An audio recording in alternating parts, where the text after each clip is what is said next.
स्वागत है आप सभी का। आप देख रहे हैं द राजनीति का विशेष सेगमेंट खबर और विश्लेषण। मैं हूं जब्बार खान। दोस्तों, ऐसा क्या हुआ कि सोनिया गांधी और मायावती को वीडियो जारी करके चेतावनी देनी पड़ी मोदी और शाह को?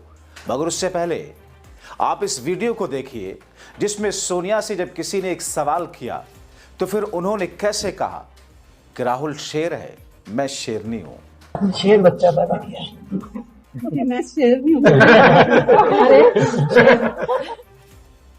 दोस्तों, ये शेर जिस तरीके से लगातार मोदी शाह की सरकार की नाकामियों, वोट चोरी पर घिरता आ रहा उन्हें, उसका सबूत तो महामानव के एक मंत्री मांझी की जुबानी आपने सुन लिया।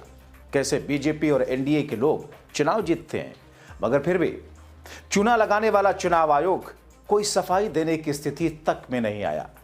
इस बीच में बात दोस्तों मनरेगा स्कीम से राष्ट्रपिता महात्मा गांधी का नाम हटाने, अपने अहंकार को संतुष्ट करने के लिए नया कानून बनाने की ही नहीं, देश की राजधानी दिल्ली में इस समय दुनिया के सबसे प्रदूषित शहरों में से एक हो चुका है।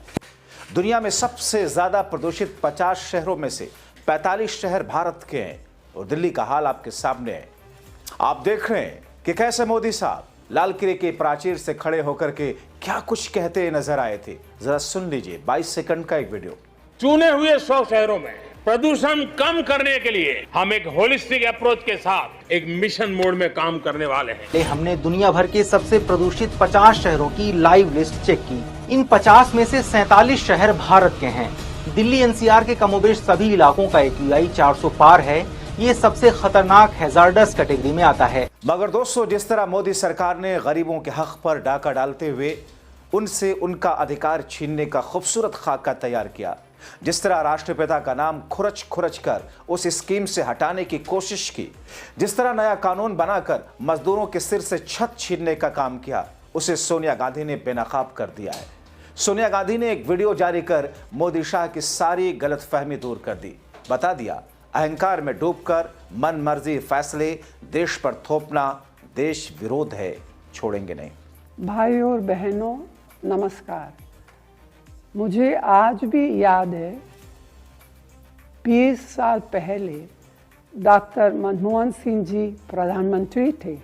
तब संसद में मनरेगा कानून आम राय से पास किया गया था। ये ऐसा क्रांतिकारी कदम था जिसका फायदा करोड़ों ग्रामीण परिवारों को मिला, खास तौर पर वंचित, शोषित, गरीब और अति गरीब वर्ग के लोगों की रोजी रोटी का जरिया बना। रोजगार के लिए अपनी माटी, अपना गांव, अपना घर परिवार छोड़कर पलायन करने पर रोक लगी। रोजगार का कानूनी हक दिया गया। साथ ही ग्राम पंचायतों को ताकत भी मिली। मनरेगा के जरिए महात्मा गांधी के ग्राम स्वराज के सपनों के भारत की ओर एक ठोस कदम उठाया गया।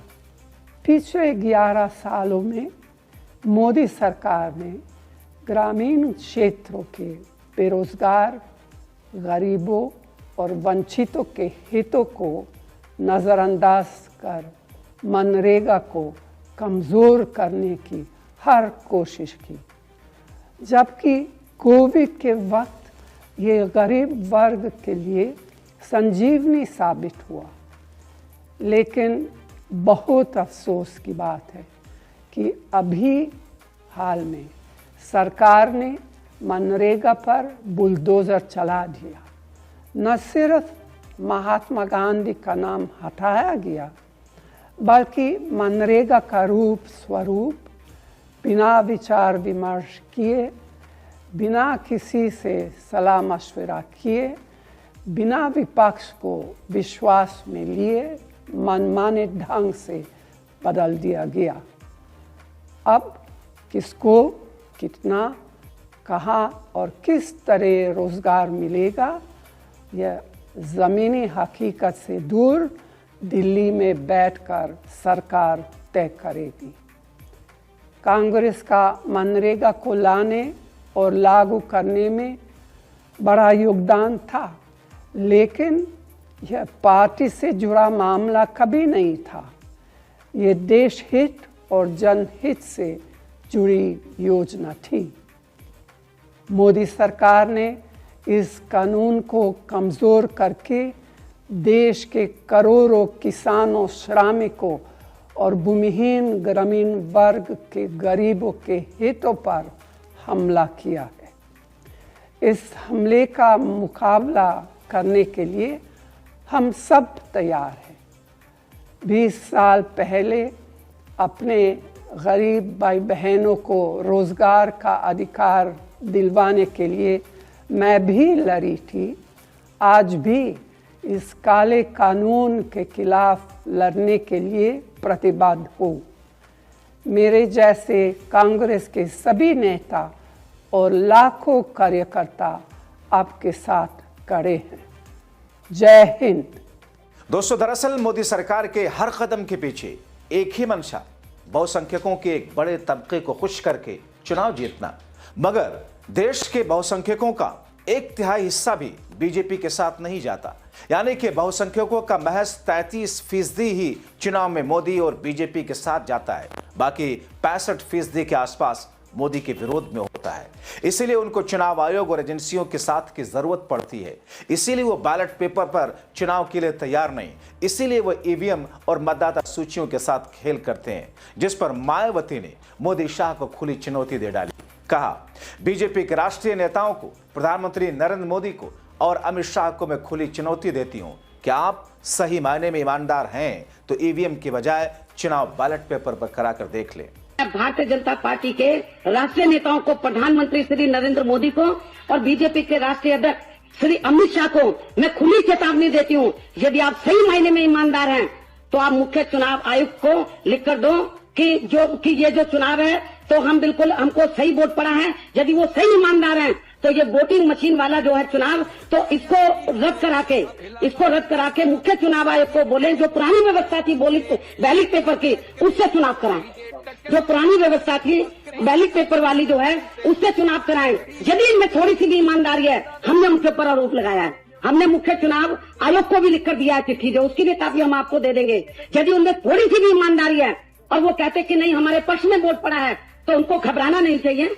फिर उनको बैलेट पेपर के माध्यम से, जो पुरानी व्यवस्था थी उस माध्यम से चुनाव कराना चाहिए। दूध का दूध और पानी का पानी सामने आ जाएगा। मतलब कि जब चौतरफा मोदी शाह घिर रहे हैं, उधर मनरेगा पर सोनिया के वीडियो के बाद कांग्रेस का कहना है इस मुद्दे को जनता के बीच ले जाएंगे, ग्रामीण गरीबों के हितों की रक्षा के लिए हर संभव लड़ाई लड़ेंगे।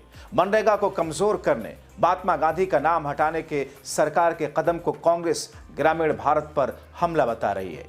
दोस्तों, सामाजिक प्रभाव के लिहाज से ये बदलाव ग्रामीण गरीबों, विशेषकर महिलाओं और वंचित वर्गों के लिए हानिकारक है।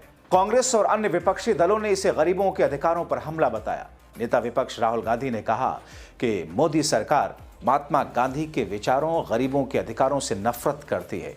कुल मिलाकर ये बदलाव मनरेगा के क्रांतिकारी भावना को नष्ट करता है। मोदी शाह का कानून, जो पलायन रोकने, ग्राम स्वराज को मजबूत करने के लिए बनी थी स्कीम, उस स्कीम को तहस नहस कर दिया मोदी शाह ने अपने अहंकार में, सिर्फ चुनाव जीतने के लिए, बहुसंख्यकों को खुश करने के लिए। जाहिर तौर पर यह मुद्दा महज सोशल मीडिया से लेकर डिजिटल मीडिया तक ही विपक्ष और आम जनता नहीं उठा रही, बल्कि आने वाले दिनों में इस मुद्दे के साथ अब जनता के बीच में विपक्षी गठबंधन उतरने की तैयारी में है। क्योंकि दोस्तों, ये बात महज मनरेगा को खत्म करके नया कानून थोपने की नहीं है। ये बात उस नफरती विचारधारा को जमीन पर उतारने की है जिसके लिए आरएसएस 100 साल से लगा हुआ है। आप क्या सोचते हैं? अपने राय कमेंट बॉक्स में जरूर लिखें।